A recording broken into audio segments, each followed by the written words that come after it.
Bonjour tout le monde, mon nom c'est Alba Serena.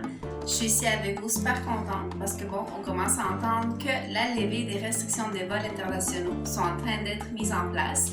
Alors on est super content du fait que l'on va peut-être pouvoir reprendre nos voyages à l'extérieur du Canada ou du Québec.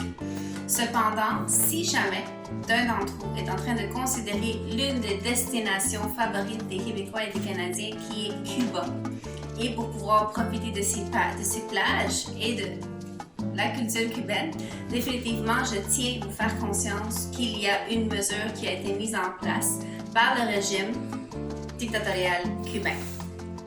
Cette mesure qui a été mise en place invoque le fait que chaque touriste qui va arriver à Cuba va être escolté de l'aéroport directement à l'hôtel sans pouvoir se déplacer librement.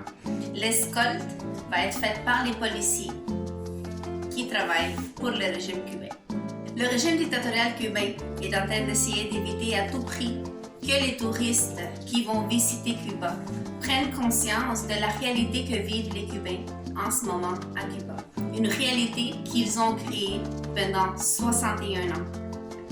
Le peuple cubain, vos amis cubains, vont toujours être en gratitude par l'aide que vous leur avez fournie, par la générosité que vous leur avez donnée pendant vos voyages de visite à Cuba.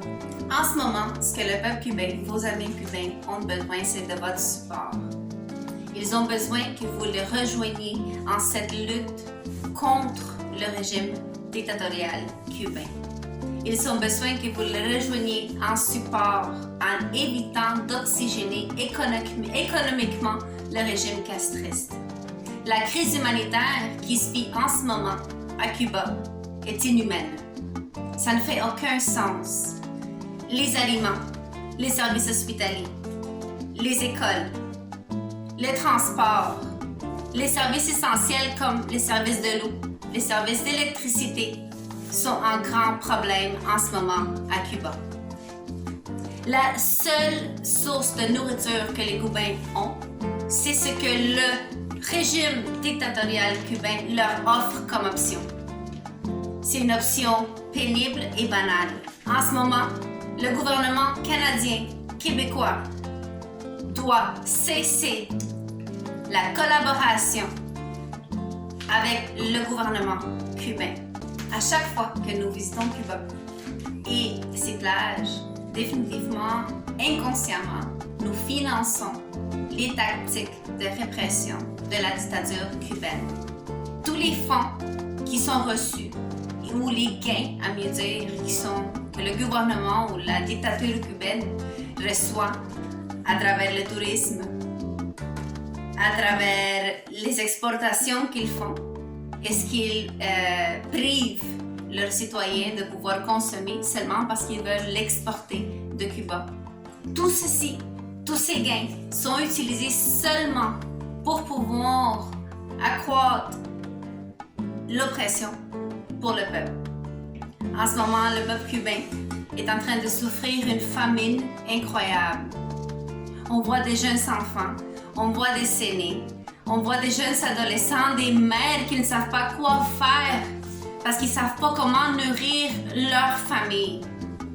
En ce moment, nous, comme Québécois, comme Canadiens, qui respectons et advoquons constamment pour les droits des êtres humains, on doit s'unir pour pouvoir permettre au peuple cubain qu'il puisse vivre une vie humaine. On doit prendre conscience que c'est des générations. 61 ans, c'est beaucoup. Alors, c'est des générations qui ont été affectées. L'Internet a été la seule arme que le peuple a pu utiliser pour se défendre, pour faire des dénonciations, pour faire connaître au monde à l'extérieur ce qui se passe à Cuba. Beaucoup d'entre eux, vous allez peut-être ne pas le croire, mais beaucoup de citoyens et beaucoup de personnes dans le peuple cubain ne sont même pas conscients de l'amplitude de ce que le monde représente. Ils ne sont pas conscients que Cuba, c'est seulement une petite île. Ils ne savent pas rien d'autre de ce que le dictateur Fidel Castro a implémenté comme loi à Cuba. Le Parti communiste de Cuba ne représente en aucun moyen les pensées et les désirs du peuple cubain. Ça suffit. On doit prendre conscience. On défend tout le temps les droits de tout le monde. On profite tout le temps de ce qu'on a le pouvoir d'acquérir. Connaître l'étranger, voyager. Mais qu'est-ce qu'il y en est? Imaginez-vous seulement vivre dans une île qui n'a aucun autre moyen que transport de ce que le gouvernement leur fournit. Imaginez-vous vivre là et n'avoir aucun espoir parce que tout l'espoir que ce qu'on avait comme citoyen d'un pays a été volé par une dictature oppressive, répressive, contrôlante de tout mouvement que le peuple peut faire. Quand il mentionne l'éducation, c'est pas par rapport à ce que moi je peux te donner comme éducation, non. Tout ce qu'ils font comme mesure pour essayer d'aider tout le monde à Cuba, c'est seulement une mesure pour essayer de contrôler chaque mouvement de chaque citoyen qui habite au Cuba. C'est un adoctrinement complet d'un être humain.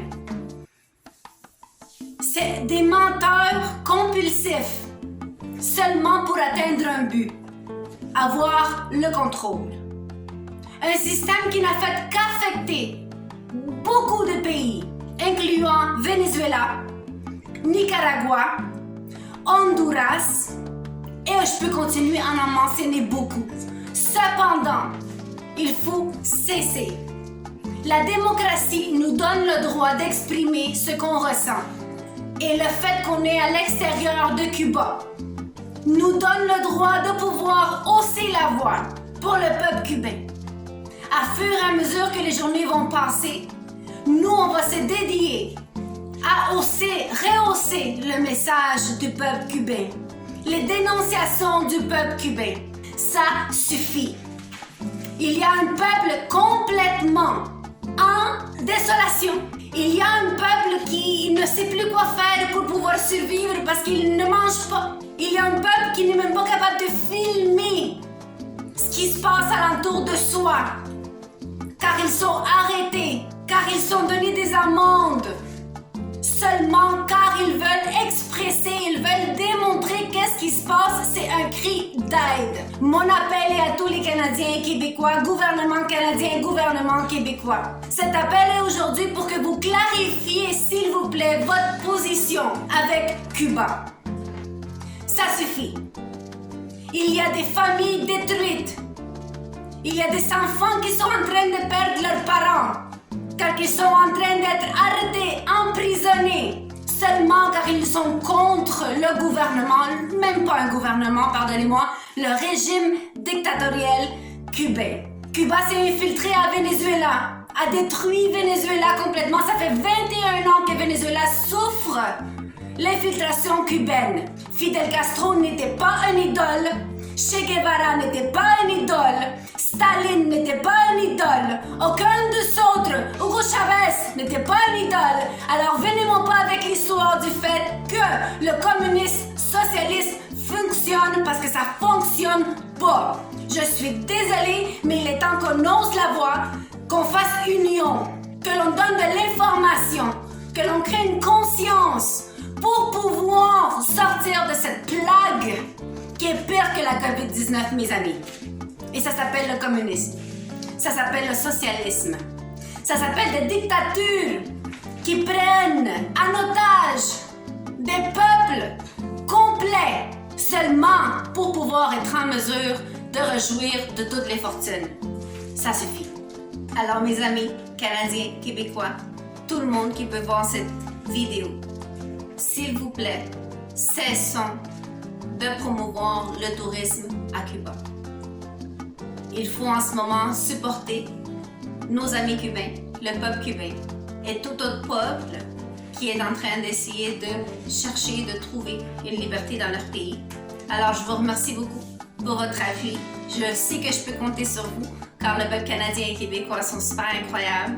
Alors merci beaucoup pour votre temps. Veuillez s'il vous plaît vous souscrire à ma vidéo ici à YouTube. Vous pouvez cliquer sur le link, faites une subscription. Des futures vidéos vont venir très prochainement. Alors, donnez-moi un like, souscrivez-vous, puis on se voit bientôt. Merci. Bye!